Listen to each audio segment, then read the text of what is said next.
Vamos continuar as nossas aulas de introdução à citologia, falando de uma classificação antiga, considerado clássico da citologia, que é a classificação de Bisozero.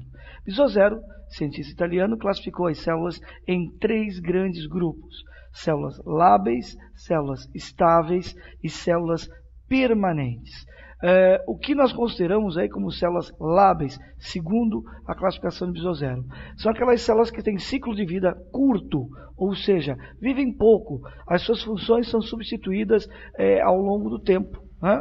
Mas, como o organismo não pode ficar sem essas células, elas têm um alto fator mitótico, uma alta capacidade de divisão, regeneração tecidual. Cita-se aí como exemplo espermatozoides, óvulos, células epiteliais, hemácias. O segundo grupo de Bisozero, conhecido como células estáveis, são células ditas de ciclo de vida médio, porque elas são produzidas para viver a vida do indivíduo, mas podem sofrer destruição, perda, morte ao longo da vida. Por isso, nós temos uma capacidade de regeneração, de recuperação. Só que esse fator mitótico, ele é um fator mitótico que é intenso enquanto o indivíduo está em fase de crescimento e maturação. Depois, ao longo da vida já adulta ou a vida sem crescimento, você passa a ter apenas uma reposição com menor velocidade. Então são células que apresentam aí uma média capacidade regenerativa. Temos como exemplo, na verdade aqui, a maioria das células conjuntivas, células... Nós temos aí cartilagem, osso, podemos citar então osteócitos, hepatócitos, células do fígado, ok? E quem são as células permanentes? Células permanentes, segundo Bisozero, são aquelas que têm ciclo de vida longo. Na verdade, são produzidas durante a fase embrionária e devem se manter ao longo de toda a vida do indivíduo, praticamente sem capacidade regenerativa ou sem capacidade de recuperação por divisão celular. É claro, nós temos aí, como exemplos clássicos, neurônios, células musculares cardíacas. Nós sabemos hoje que essas células têm capacidade regenerativa, mas elas são limitadas por fatores do meio, e a ciência está cada vez mais estudando para tentar encontrar formas de recuperar essas células que são altamente especializadas. O neurônio é altamente especializado, a célula muscular cardíaca é altamente especializada, portanto, tem maior dificuldade de sofrer recuperação. Uma das linhas de pesquisa são as células tronco, células embrionárias, células tronco, para recuperar estas células que porventura sejam perdidas por traumas ao longo da vida. Ok? Então, essa classificação de Bisozero é uma classificação antiga, clássica, que aparece com pouca frequência hoje nos principais vestibulares, mas é importante a gente ter uma noção geral.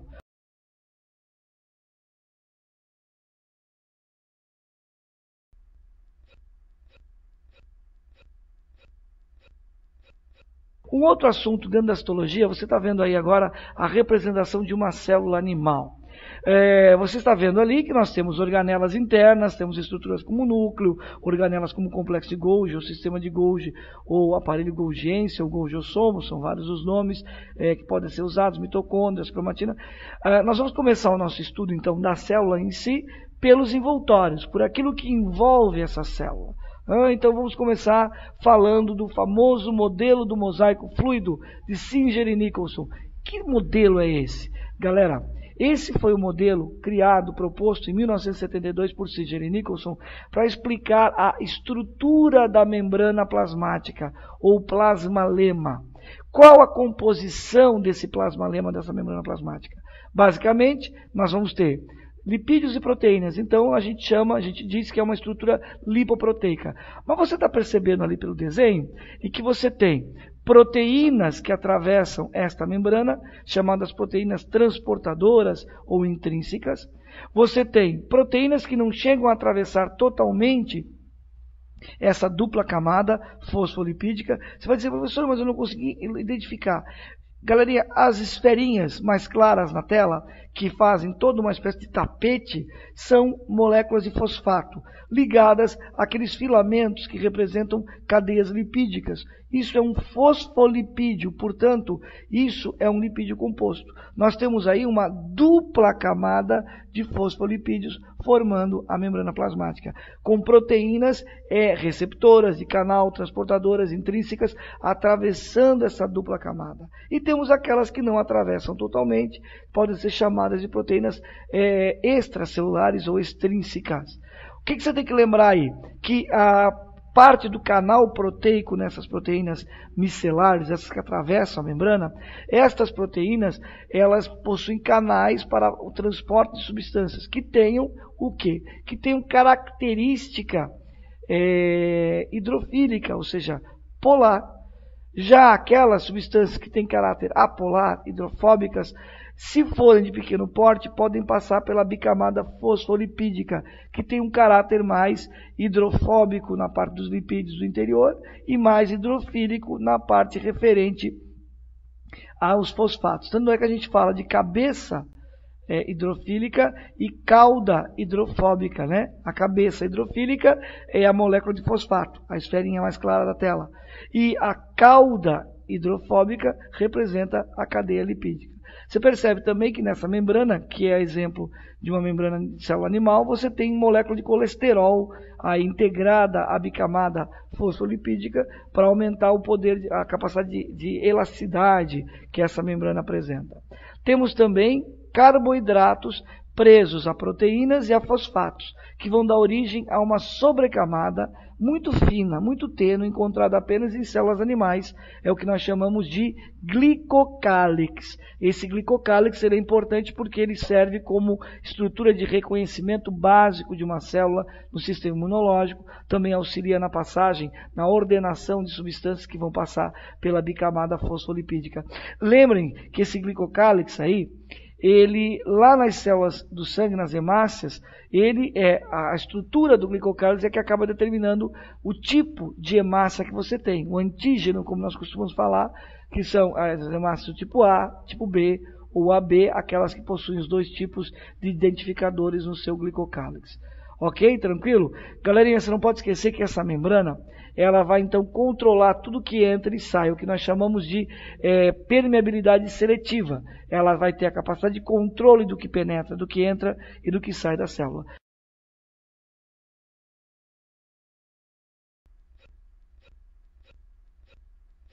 Ali do quadrinho do canto, você está vendo a representação do oxigênio entrando e saindo. O O2 ele tem passagem livre pela membrana por ser uma molécula de pequeno tamanho e ser, no caso, lipossolúvel, hidrofóbico. Então ele consegue passar facilmente pela bicamada fosfolipídica.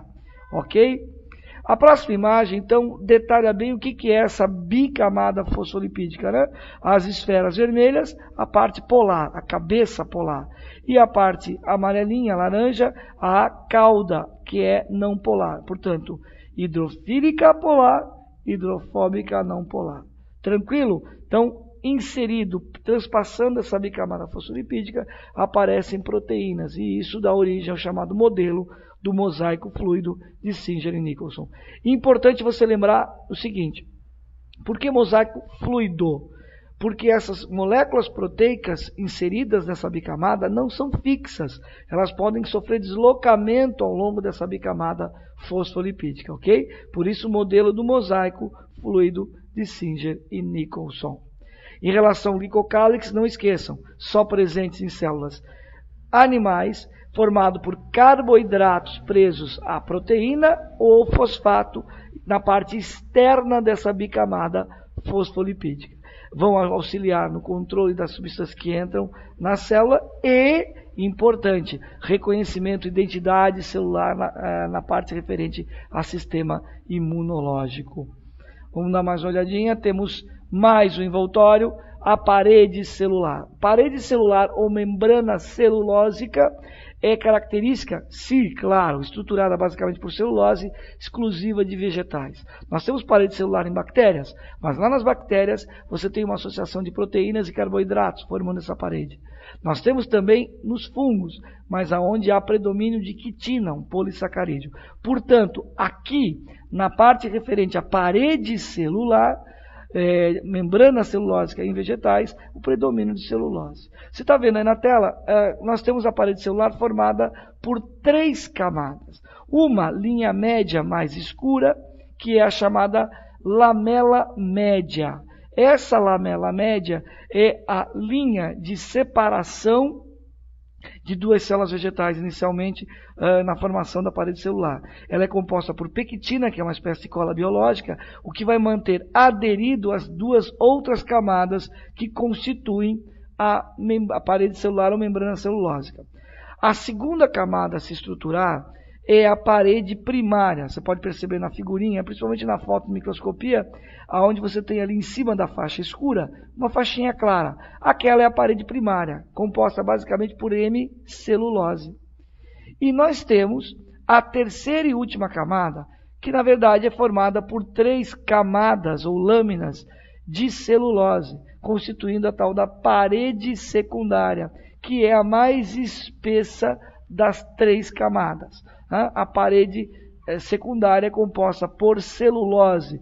É essa celulose na terceira camada que dá maior rigidez à parede celular e, consequentemente, à própria célula vegetal, estruturando-a, ok?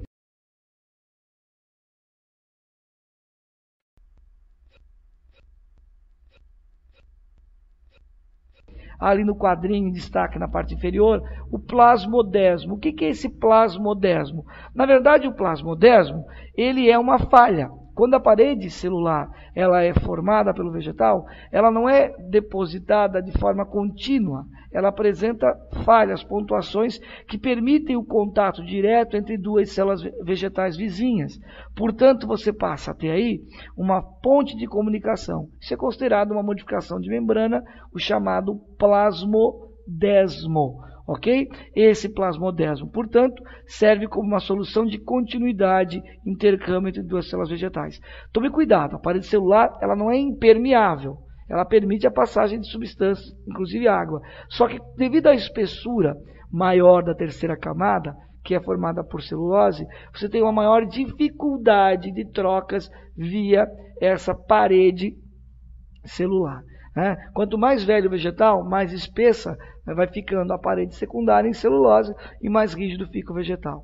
Além disso, ainda podemos ter depósitos de substâncias como lignina, que gera endurecimento intenso da parede, e a suberina, que lá no suber vai fechar os poros, os plasmodesmos, isolando, impedindo que a célula vegetal tenha intercâmbio, e aí a célula morre, ficando apenas o espaço ocupado por uma bolha de ar. Daí surge o suber na casca, de onde se produz a cortiça. Ok?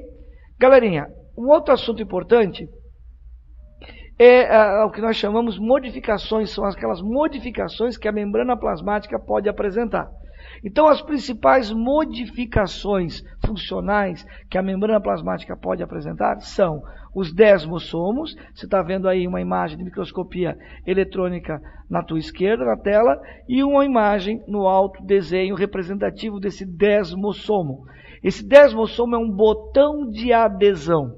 Isso aumenta o contato e a aderência entre células epiteliais vizinhas. Quem apresenta desmossomo? Apenas as células epiteliais de revestimento de animais. Então você não tem essa estrutura, esse tipo de modificação em célula vegetal. Então os desmossomos vão ser encontrados em qualquer tipo de tecido epitelial de revestimento, aumentando a adesão entre as células. Uma outra modificação, microvilosidade. Você está vendo um desenho ali embaixo, na sua tela, onde representa um corte de um intestino, intestino delgado. E ele tem já naturalmente dobras no seu tecido epitelial. Agora, além dessas dobras chamadas de vilosidades, o tecido epitelial que reveste essa região, ele também apresenta expansões em forma de dedos. Você pode observar na figura ao lado, na parte direita da tela. Ali nós temos as chamadas microvilosidades. Essas microvilosidades vão aumentar a superfície de absorção das células epiteliais. Nós só encontraremos microvilosidade na mucosa intestinal, lá no tecido que nós chamamos tecido epitelial prismático simples, que reveste internamente o tubo digestório na parte intestinal. Então, esse tipo de modificação aumenta a superfície de absorção das células, as microvilosidades. Essa outra figurinha aí, um desenho, Também você vê ali, percebe as microvilosidades, os desmossomos, mas aparece uma outra modificação de membrana mais abaixo no desenho, as interdigitações. Interdigitações são dobras de membrana entre células epiteliais, aumentando a adesão. Então também é uma modificação de membrana que aumenta a adesão entre as células epiteliais. Portanto, também presente em tecido epitelial de revestimento. Sempre animal, e nesse caso, como no desmossomo, em qualquer tipo de tecido epitelial de revestimento. Lembre-se que é só a microvilosidade que é exclusiva lá do intestino, ok? Essas dobras que aparecem na imagem, na mesma foto ali embaixo, são como microvilosidades invertidas, né? Invaginações e não evaginações. Você encontra em túbulos renais para aumentar a absorção de líquidos lá nos túbulos renais. Ok? Então essas são as modificações. Além delas, nós ainda podemos citar cílios e flagelos como sendo também modificações de membrana, né? Cílios curtos em grande quantidade, função de deslocamento, vamos encontrar em protozoários, mas encontramos também no epitélio de revestimento da traqueia. E flagelos mais longos e menor número, com maior movimento, maior intensidade de movimento, e nós encontramos em seres humanos apenas os espermatozoides, e depois encontraremos em protozoários um grupo importante, né, os flagelados ou mastigóforas, que usam os flagelos como estrutura de locomoção. Belezinha? É isso aí, galerinha. Até mais.